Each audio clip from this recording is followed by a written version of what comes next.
আগে বিএনপি ভারপ্রাপ্ত চেয়ারম্যান জনাব তারেক রহমান সাহেব জাতির সামনে 31 দফার একটি রূপরেখা প্রণয়ন করেছে।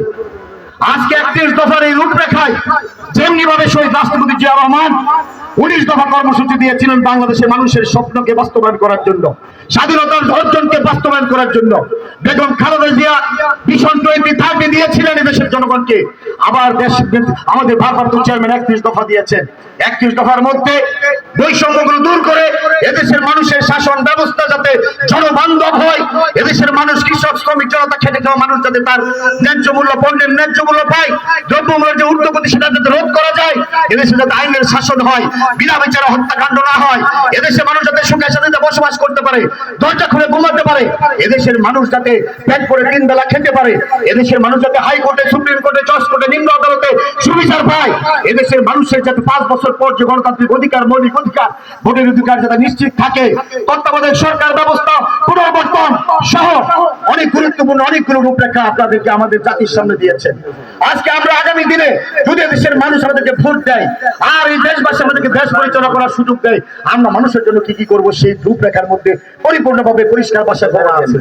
আজকের এই সভা থেকে আমি কুলিয়ারচরবাসীকে বলতে চাই, আমি আপনাদের সন্তান।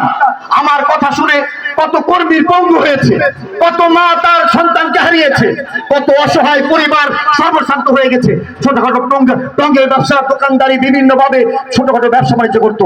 আমার কর্মীরা স্লোগান দিতে দিতে গলায় রক্ত এসেছে।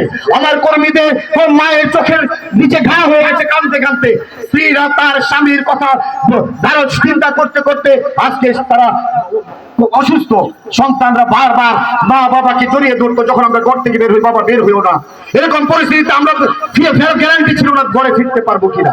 এরকম একটা বিভীষিকাময় পরিস্থিতি থেকে কুলিয়ারচরের মানুষ সব সময় যতবার আন্দোলন সংগ্রাম এসেছে, রাজপথে তারা সবকিছু বিসর্জন দিয়ে সাহসিকতার সহিত প্রত্যেকটা জায়গায় প্রত্যেকটা নেতা কর্মীরা তার সাহসী ভূমিকা পালন করে আন্দোলন সংগ্রাম করেছে।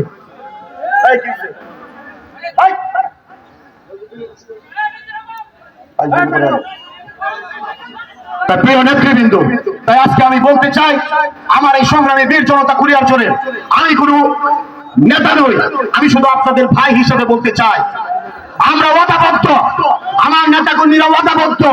যতদিন পর্যন্ত এই জনগণের ভোটের অধিকার ফিরিয়ে দিতে না পারবো, যতদিন পর্যন্ত আমরা গণতন্ত্র ফিরিয়ে দিতে না পারবো, যতদিন পর্যন্ত বিল্লাল, রেফায়েত, হাসান আলী, আশিক, মুক্ত, সাইদ সহ যত হত্যাকারী, যত শহীদ পরিবার আছে তাদের মুখে হাসি বোঝাতে না পারবো, ততক্ষণ পর্যন্ত আমরা ঘরে ফিরে যাবো না। উপস্থিতি, আমি শুধু আপনাদের কাছে একটা জিনিস চাই, রাজনীতিতে আমি কিছু নিতে আসি নাই। আমি সে 32 বছর আগে থেকে যে শরীফুল আলম আপনাদের সন্তান ছিলাম, আপনাদের ভাই ছিলাম, আপনাদের সহকর্মী ছিলাম, একজন রাজনৈতিক কর্মী ছিলাম, আমি আপনাদের সেই শরীফুল আলম থাকতে চাই। আল্লাহর কাছে সবসময় নামাজ পড়ে কথা বলি, আমার কোনো ক্ষমতা, কোনো চেয়ার যেন মানুষের কাছ থেকে আমাকে দূরে সরাতে না পারে। আমি আপনাদের একজন সাধারণ আলম ভাই হতে চাই, আমাকে কোনো ক্ষমতায় যেন দূরে সরাতে না পারে। আপনারা হয়তো আমি জেলা বা সাংগঠনিক বিভাগীয় দায়িত্বের কারণে যোগাযোগটা আপনাদের সাথে আমার একটু কম, হয়তো অনেকের ফোন ধরতে পারি না, আপনারা মনে কষ্ট পেতে পারেন। আল্লাহর রাস্তায় আমি ক্ষমা প্রার্থী।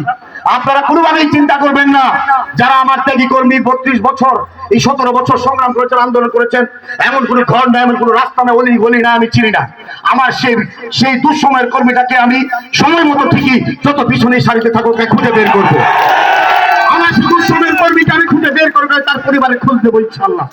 আল্লাহ যে যতটুকু আমাকে তৌফিক দিয়েছে, আমার এই রাজনীতি কিছু প্রয়োজন নাই।